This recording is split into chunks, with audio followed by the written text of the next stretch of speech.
the goddess learns the story of the outer world. Her Holiness was pleased to say how honoured she was by receiving us.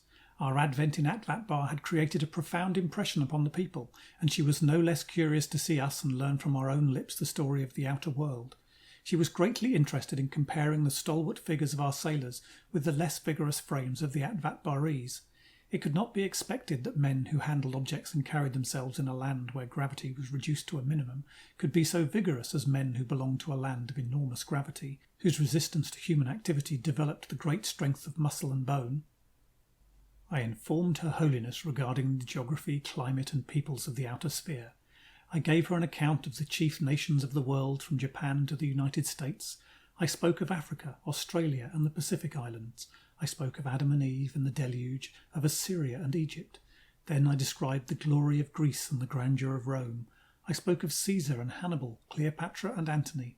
I spoke of Columbus, Galileo, Michelangelo, Faraday, Dante and Shakespeare. I described how art reigned in one kingdom or country and invention in another, and that the soul or spiritual nature was as yet a rare development. "You tell me," said the goddess, "that Greece could chisel a statue, but could not invent a magnetic engine, and that your own country, rich in machinery, is barren in art. This tells me the outer world is yet in a state of chaos, and has not yet reached the development of Atvatabar. We have passed through all those stages. At first we were barbarous. Then, as time produced order, art began to flourish. The artist, in his desire to glorify the few, lost sight of the misery of the many. Then came the reign of invention, of science, giving power to the meanest citizen. As democracy triumphed, art was despised, and a ribald press jeered at the sacred names of poet and priest. By degrees, as the pride and power of the wealthy few were curbed and the condition of the masses raised to a more uniform and juster level, universal prosperity, growing rapidly richer, produced a fusion of art and progress. The physical man, made powerful by science, and the soul developed by art, naturally produced the result of spiritual freedom. The enfranchised soul became free to explore the mysteries of nature and obtain a mastery over the occult forces residing therein. In the outer sphere, I informed the goddess, there has also existed in all ages an ardent longing for spiritual power over matter, but this power, which in many periods of history was rarely obtained, has been purchased by putting in practice the severest austerities of the body. Force of soul was the price of subjugation of passion and the various appetites of the body. The fakirs, yogis, jugglers and adepts of India, the magicians, sorcerers and astrologers of Mesopotamia and Egypt, the alchemists, Kabbalists and wizards of the Middle Ages, and the theosophists, spiritualists, clairvoyants and mesmerists of the present time were members of the same fraternity who have obtained their psychological powers from a study and practice of mystic philosophy or magic. You say that the outer world magicians derived their powers of soul from abnegation of the body, said the goddess. Now the soul priests of Atvatabar can do quite as wonderful things, I dare say, as your magicians, and they have never practised austerities, but on the contrary have developed the body as well as the soul. In the worship of the gods of science and invention, art and spirituality, both body, mind and soul are exercised to their utmost capability. In all stages there is exultance, exercise, development. But I am deeply interested in your remarks.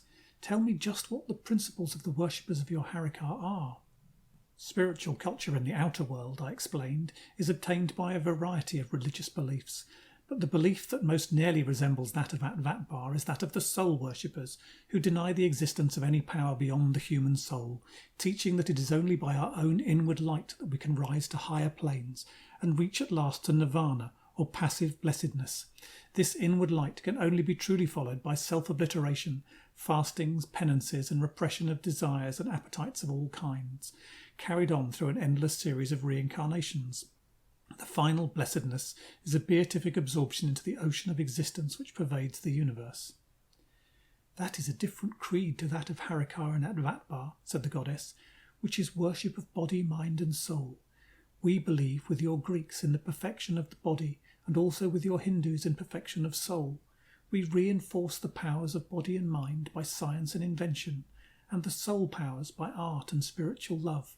We believe in magic and sorcery, Our religion is a state of ecstatic joy, chiefly found in the cultured friendship of counterpart souls who form complete circles with each other. Enduring youth is the consummate flower of civilization. With us it lasts 100 years, beginning with our 20th birthday.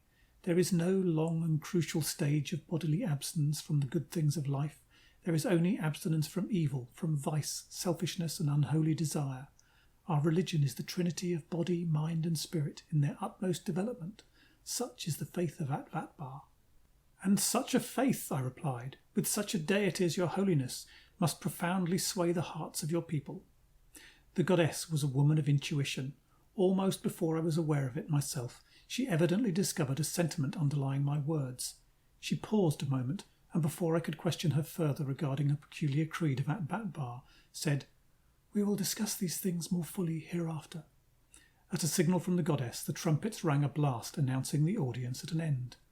With the summons, music uttered a divine throbbing throughout the chamber, while the singers marched and sang gloriously in the cloisters. As I sat, my soul swimming in a sea of ecstasy born of the blessed environment, I felt possessed of splendours and powers hitherto unknown and unfelt. A thrill of joy made hearts tremble beneath the crystal dome. It was a new lesson in art's mysterious peace. End of chapter 22.